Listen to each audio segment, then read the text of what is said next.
Bezrat Hashem, aujourd'hui dans le cours Parashat Shlach Lecha, on va parler de l'élève par excellence de Moshe Rabbeinu, Oshéa Binoun, qui va tourner en Yoshua Binoun. Maintenant, vous savez que changer un nom, c'est une chose très grave. On ne change pas un nom. En changeant un nom, tu changes la mazal de la dernière personne. Ça peut être un mazal pire qu'il est, et ça peut être un bon mazal, mais on ne prend pas de chance. On peut ajouter un nom. Mais ça doit être fait avec un conseil d'un rabbin, on demande au rabbin, il y a un problème, voilà, on ajoute. Des fois, on ajoute et la lettre He, comme Sarah, il s'est chanté sur Sarah. Et voilà, dans Parasha, nous avons un exemple. Vaikra Moshe, le Oshéa Binoun Yehoshua. Et voilà l'élève de Moshe Rabbeinu qui s'appelle Oshéa. Moshe Rabbeinu ne change pas son nom, il lui ajoute la lettre Yud. Et il devient Yehoshua. Pourquoi la lettre Yud? Alors dit Rashi, la lettre Yud au début de son nom va faire Ya Oshia. Dieu va te sauver. Mais Atzat Ameragelim, de ce conseil de ces explorateurs qui vont aller, et je sais que ça va tourner mal, parce que Dieu m'a dit ne pas envoyer des explorateurs, mais eux, ils insistent. Alors, je ne sais pas qu'est-ce qui va se passer, mais d'abord, toi, que tu vas être protégé par le Yud. D'où est-ce qu'il a pris ce Yud? Apparemment, selon le Midrash, ce Yud attendait 400 ans dans le ciel pour descendre sur terre. Ce Yud vient du mot Sarai. Sarai mène ou la matriarche.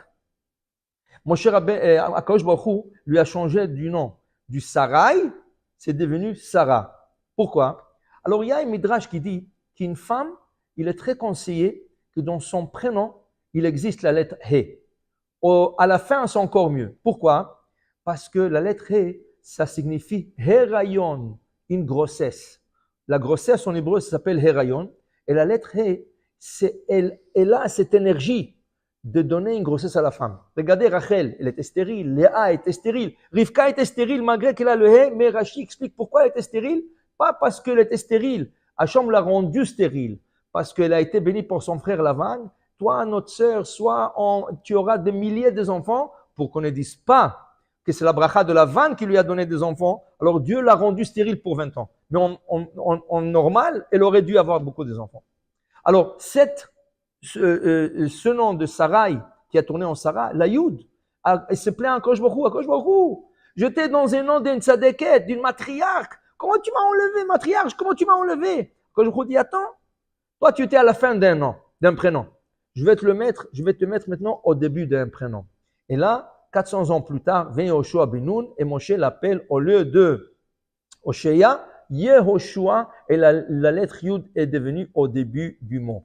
Normalement, c'est Yoshua ben Nun. Pourquoi on dit bin avec un chirik? On dit pas, on dit Reuven ben Yaakov.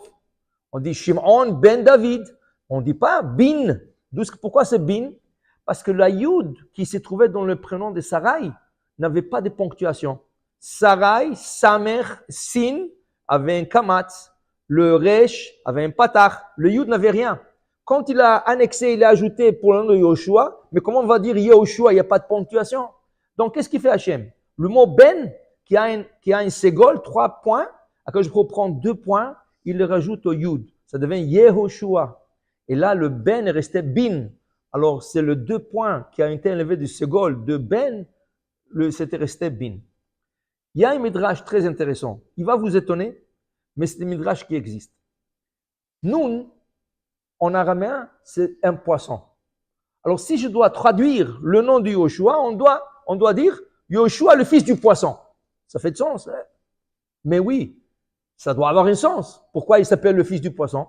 Apparemment, Yoshua Binoun était parmi ce millier de garçons qui, le jour de leur naissance, ont été jetés dans le Nil pour se faire noyer. Yoshua, quand il a été jeté dans le Nil, un poisson est venu, il l'a avalé, il l'a rejeté de l'autre côté du Nil. Une famille égyptienne passe et il l'adopte comme un fils. Maintenant, lui, il grandit sans savoir qu'il est juif. Moshe Rabbeinu aussi a été jeté dans le Nil, ou plutôt mis sur le Nil, par sa mère, Yocheved. Mais il a été élevé par sa mère 2 ans. Batia, celle qu'il a trouvée, la fille du pharaon, elle s'est convertie. Elle lui a dit, tu es juif. Elle mangeait cachère. Elle lui a donné à manger cachère. Il savait, il entendait beaucoup sur ses frères. Alors lui, il savait qu'il est juif. Yoshua a grandi comme un non-juif. Il ne savait pas qu'il est juif. Il a perdu son identité parce qu'il a été avalé pour un poisson et rejeté. sur un côté du Nil, trouvé par une famille égyptienne et élevé comme un Égyptien. Avec le temps, il est devenu le bourreau du pharaon.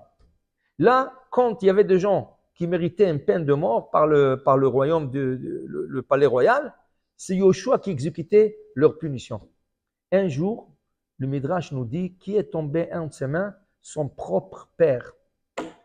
Et Yoshua, qui ne connaissait pas son père, et qui ne connaissait pas que lui, il est juif, malheureusement, il a tué son père.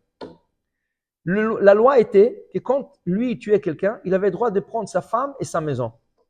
Et là, il voit sa mère, qui ne sait pas que c'est sa mère. Elle était belle, il la voulait. La mère, quand elle l'a vu, il ressemblait à son père. Alors elle dit, ça doit être mon fils, je ne sais pas, il a l'air comme mon fils. Mais là, il veut s'approcher d'elle, et le Midrash nous dit, les deux seins de sa mère se sont remplis de lait, et tout le parterre se remplit du lait. Là, ils ont compris qu'il y a quelque chose qui ne va pas.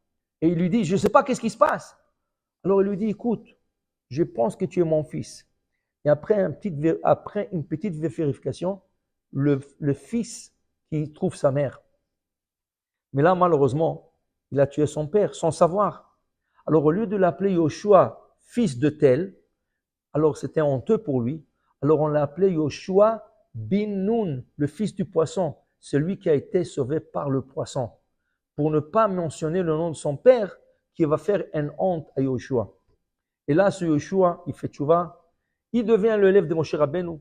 Il ne sait rien, il ne sait pas comment étudier, et il prend sur lui comme service d'arranger toute la place pour les élèves quand ils venaient le matin étudier avec Moshe Rabbeinu ou l'après-midi, d'arranger le livre dans leur place, de servir à boire à tous les élèves.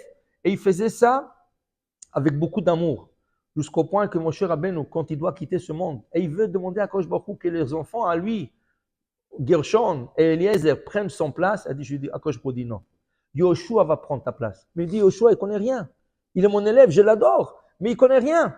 Il dit, oui, mais moi je vais lui donner maintenant une chokhma pour qu'il puisse comprendre. Et c'est comme ça qu'il a eu la chokhma d'Hachem et qu'il a commencé à enseigner la Torah en Israël et les emmener jusqu'à la terre d'Israël.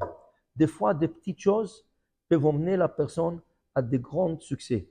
Hachem, alors même arranger le livre à la synagogue, arranger le banc, quand tu vois quelque chose sale à la synagogue, tu arranges, tu auras la chance qu'Akadosh Baruch Hu va te doter, il va te donner la grande chokhma pour pouvoir aussi étudier. Kol Tov.